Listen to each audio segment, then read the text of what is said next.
al-ilm. Learning about your religion.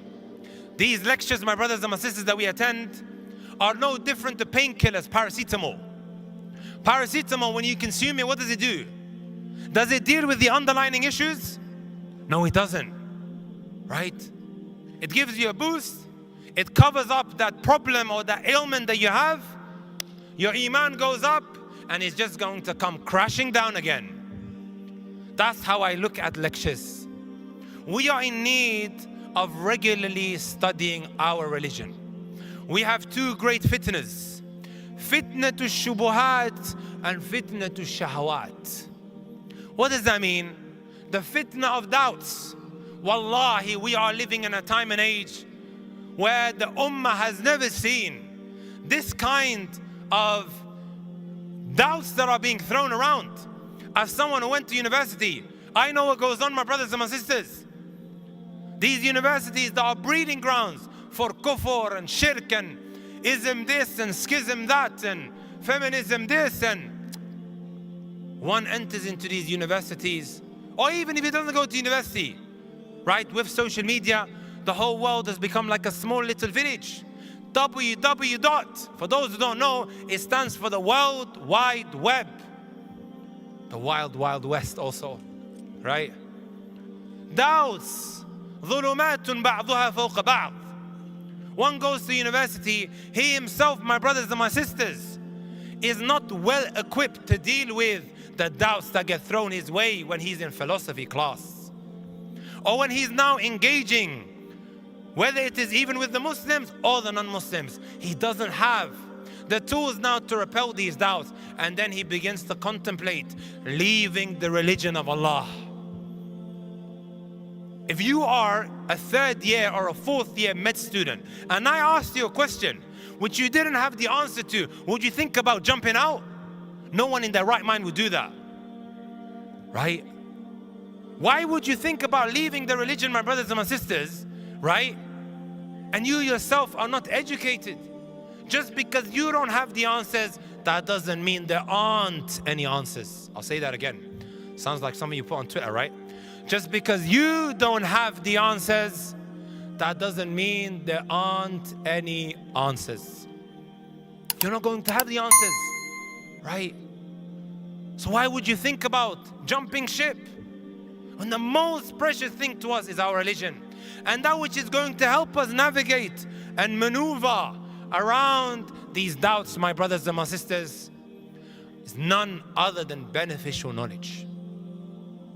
This is what is going to keep you safe and sound.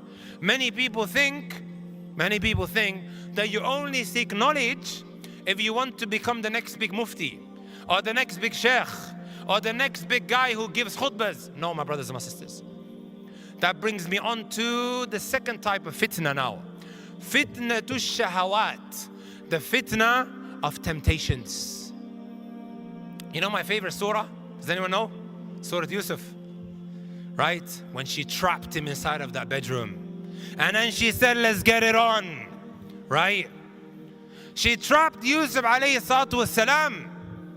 What saved him, my brothers and my sisters, from this situation was none other than knowledge. You know, my brothers and my sisters, I was going to read it out. Some of the messages that I receive all the time on my fitna ground, without, of course, mentioning the names. Sometimes I look at these messages and I think to myself, wallahi, just a little bit of knowledge would have saved them from this situation. The last lecture that I put on my YouTube channel, I started reading out these messages that I received. Just so you guys realize that when we say to you, my sister or my brother, don't do this, this is haram, it's not in your best interest, you begin to think, oh, here comes another Maulvi, right, who wants to deprive us of happiness, of enjoying ourselves. You know what I say to brothers and sisters today? No problem, go do as you wish. I just hope you don't join the long list of brothers and sisters who are now complaining about their situation after having fallen into haram, after having fallen into a zina, after having now fallen into addictions, because they thought when the sheikh was telling them this is haram, right, that this is a little bit backward minded. I have a lecture on my YouTube channel, my brothers and my sisters. It's called Filthy Fathers, Cheating Husbands, and Free Mixing. What I did in this lecture was I went to Islam Q&A, and I took this lecture that I found over 10 years ago, which I saved on my iCloud. If you don't have iPhone, may Allah help you, right? Years of notes that I put on my iPhone, and then the sweetness that comes with taking out my benefits and my notes from years ago. Anyways, I went back to the article, my brothers and my sisters. What they did was they just collected first-hand experiences of people who fell victim. They let their guard down, right?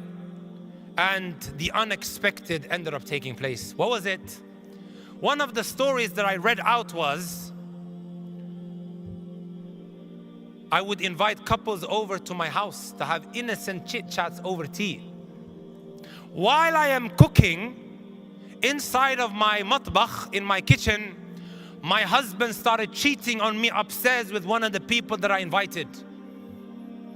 Why am I mentioning all of this? As I was going through all of these statements of these individuals who fell victim, I stopped and I said, my brothers and my sisters, and I'm saying this to the crowd, it's times like this when we really begin to appreciate knowledge.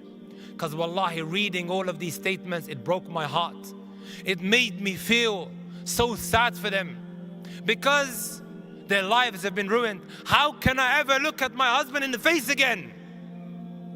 And just a bit of knowledge could have saved them from this situation, right? Many of the issues that we fall into, a lot of the time, my brothers and my sisters, it is due to a lack of knowledge.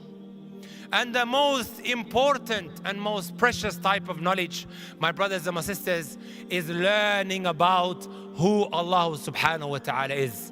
That is our tawheed, learning the obligations of Allah Azza wa Jalla upon us. There is a lot of guys here, right, that respect certain individuals online that have the same initials as me, right? They love them, they listen to them. Why do they listen to them? Because of all the things they came to know about them. I know there are sisters who respect and look up to certain individuals and celebrities and personalities, right? Why? Because of all the things that we came to know about them. Am I wrong to say that? We respect people based on what we came to know about them, my brothers and my sisters, right? Today, when you tell your daughter, wear the hijab, don't do this, or you tell your son, I want you to do this, and then he goes to school, right? And then they're telling him the complete opposite, or his friend is telling him something completely different. What is the difference to him to what Bob is telling him and that which Allah Azza wa Jalla has told him? What's the difference in his eyes? Nothing. He might not necessarily even know who he's worshipping, and that is because he has no knowledge of Allah. My point is, my brothers and my sisters, the more we learn about who Allah subhanahu wa ta'ala is, the more veneration, glorification, and respect we are going to have for Allah Azza wa Jal when we are about to fall into that sin.